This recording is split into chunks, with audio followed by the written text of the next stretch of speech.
Foreigner, hit after hit after hit after hit. I have a disc jockey flashback when I hear stuff like this. Nominees for the Rock and Roll Hall of Fame, of course, Foreigner.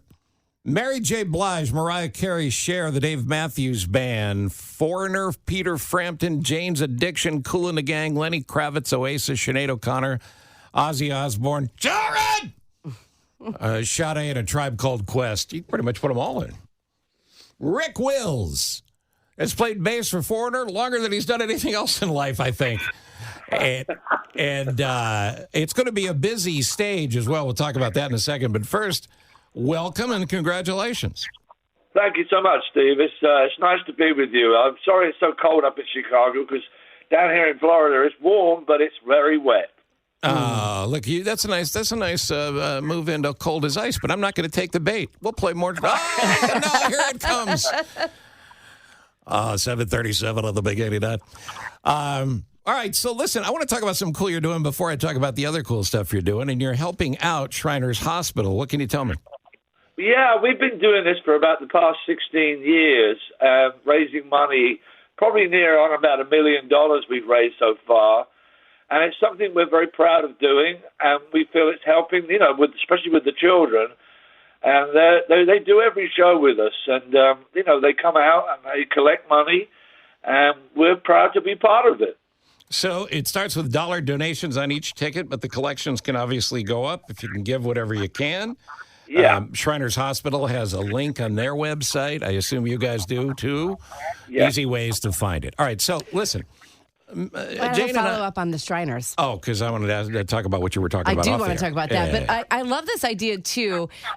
When with your song, "I Want to Know What Love Is," the download money is donated to the Shriners. Yeah. We also we donate the CDs we sell at shows, the money from that, and also the signed guitars we sell at the shows as well. So we can raise quite a bit of money at each show because the shows are just doing great business at the moment. Since this nomination came up, it's just taken off. It's just really, really helped a lot. So it's great. And I think the other thing Rick is saying, without saying it, is he, being a rock legend, is very generous as opposed to other rock stars who are not as much. We'll name those names off the air. Okay. But anyway, we're proud of you. We think it's really cool, Rick. Yeah. So off the air, we were talking about how many guys have come through this band. And when you guys are nominated, that's for sure.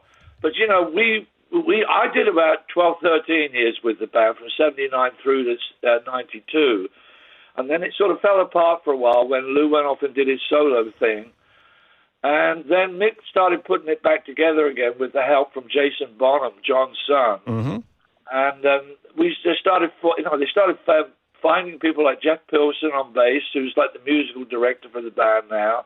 And then we found Kelly Hansen, who's probably one of the best, what I think is the best frontman in the business at the moment. He's a fantastic singer, a lovely guy, and a great frontman for the band. So Jane brought up a great point, though. And this is off the air. With all these folks there, Foreigner's going to get in. Right. Well, I think it looks very strong. But here's the thing, Rick. Who's going to talk, and how big did they need a bigger stage just to get you guys up there? So that everybody that's contributed, does everyone go up on stage? Yeah, everybody's going to be there. The current lineup with the original lineup as well. When we do the show, if we get inducted, and we won't know that probably till the end of April. But it's looking very strong in the voting department. Sure, of course. It's super exciting. And so let's talk about when you were in the late 70s, you met Mick Jones, or you were friends prior to that, and then sort of met him in New York, and that's how you became part of the band. Did you ever imagine, or you probably hoped, a moment like this would happen in this long career? Well, I first met Mick in '67 when I was living in Paris, but I was working with David Gilmour at the time. And I met Mick then because he was working with Johnny Halliday as his guitar player and musical director. So I've known Mick a long time. And how I came to be in New York was really part because of Peter Frampton's success with Frampton Comes to Life. I had co-written two of the songs on that album. One of them was Do You Feel Like We Do, which was probably Peter's biggest song. And another song called Doobie Wah, which is a tribute to the Doobie Brothers, who we did a lot of shows with out west. And I happened to be in New York at the time because I had called up Peter's manager, D. Anthony, who had an office on Park Avenue, and asked him if I was owed any money. He said, "Oh, Rick, you're owed a lot of money." I said, "Well, I'm coming to New York because I'm kind of broke at the moment." And I went over there and stayed with my friend Jerry Shirley, Humble Pie's drummer, who I've known a long time also. And I went, after a couple of days of being there, I went to see D. We talked about things, and he just said it's just gone completely nuts with Peter's live album. It's just selling in the zillions at the moment. And it's the biggest live album ever, as far as I know. And he gave me a check that day, made out to cash, for $35,000, which was more money than I'd ever had in my life at that point. And that's Right. That is life-changing money for a musician who's trying to make ends meet. That's huge. It was. And I mean, the next couple of days, Jerry and I just partied our butts. And he had $12 left at the end of the weekend. No.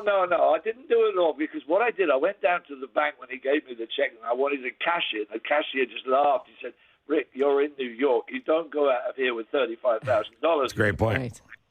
And I said, "Well, what do I do?" She said, "Put it in a safety deposit box. We'll give you the key. You come in when you need some cash, and it's there safe." And that's what I did. That was a very good advice. That's good advice. Yeah, you would have been mugged on the subway. Yeah.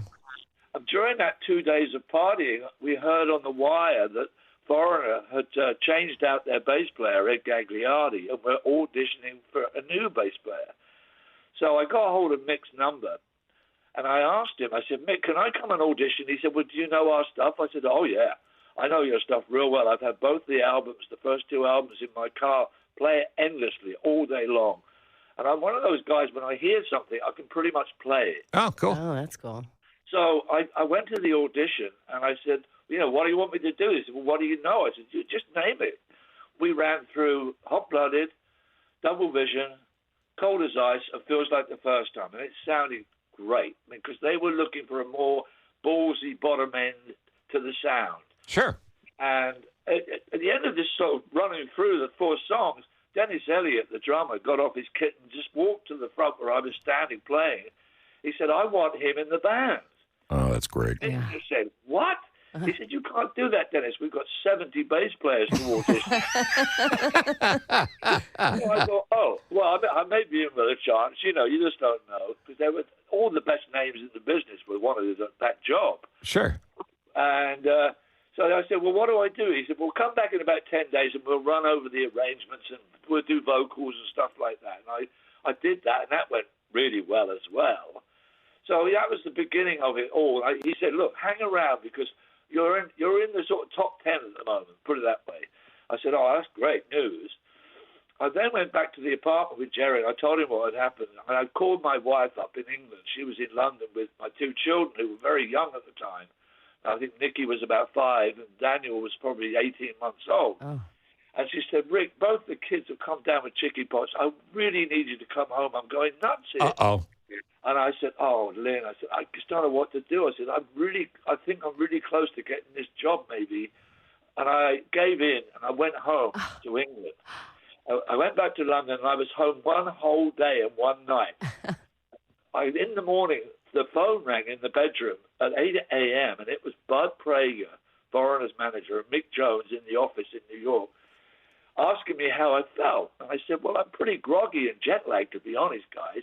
He said, "Well, you're going to feel great." I said, "Why?" He said, "You've got the job with Foreigner." You're the new bassist. Wow. I mean, what a moment. I mean, Yeah. we just hugged each other. My wife and I and the kids were on the bed. We just hugged each other and said, "This is life-changing. It really Oh, is." that is so wow. cool. And then, I of course, love that. the end of that story is he got chicken pox and he brought it back to the band. I love that. No, I didn't. I mean, I was just there. I said, "Well, what do you want me to do, guys?" I said, "We want you to come back to New York today." Oh. I said, "Oh, my God, really?" He said, "Yeah, go to the airport, go to British Airways desk. There's a ticket waiting for you." So I did that. My wife drove me to Heathrow, and I went to the office, to the British Airways desk, and I said, "My name's Richard Wills. I think there's a ticket for me to New York." And they said, "Oh, Mr. Wills, we're so sorry. The Concorde is sold out today." I said, "Concorde? I don't do Concorde." I said, "I sit in the back of a plane in economy usually." Not anymore. She said, "Well, not today you don't." She said, "Well, because the Concorde sold out, we just wondered if you would mind sitting in first class on a 747. Wow. And I just looked at them and I said, "You've got to be kidding me." Wow. He said, "No, we're not kidding you." I mean, I'd never been in first class ever.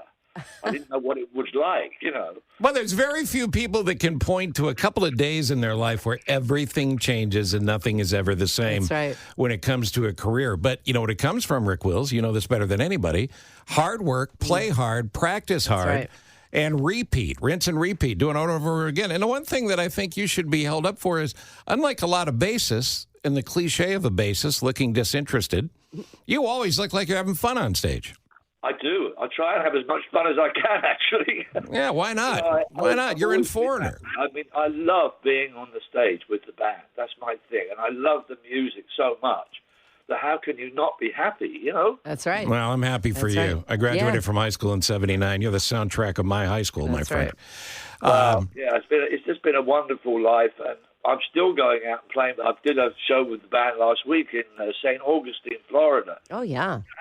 You know, and it's just such a nice thing to do. I only do the end of the show now, but Kelly Hansen makes such a big deal of me coming on the stage and saying, "This is one of the originals. He played on all their records," and blah, blah, blah. And I get this great response from the crowd. That's cool. Come on. I mean, listen, on your face. You can't feel bad about that, can What you? an honor. No, I huh? just love how positive you are about everything. I mean, I just think it's very cool. Yeah. Well, I'm thrilled for you. And Rick, here's what I want you to do since we're old friends now. When you're up there, and you're accepting, just at some point thank the fans, and that'll be like a special message just to me. Well, you know, I do. Whenever I go on stage, I usually play I Want to Know What Love Is with the band. Then there's a gap at which I go up to the microphone, and I always thank the audience for being so faithful to the band, because That's great. I never thought it would last 50 years, and it has been nearly 50 years. What a story. Well, you said it. You said it better than anybody. What a great life it's been. All right, hold on one second for us. Tom, talk him into coming back, man. I love that guy. Yeah. So fun. What I a mean, the positive stories. dude. Yeah. Here's a little trivia for you. First act since the Beatles to have 8 singles in the top 20 on the Hot 100. Wow. Pretty good. Yeah. I mean, So there you go. every song's a hit, really. And he really is the only bassist I've ever seen that didn't look like he wanted to go Totally. home. I think that's just they try to look cool when they're doing it. Yeah, he is fun.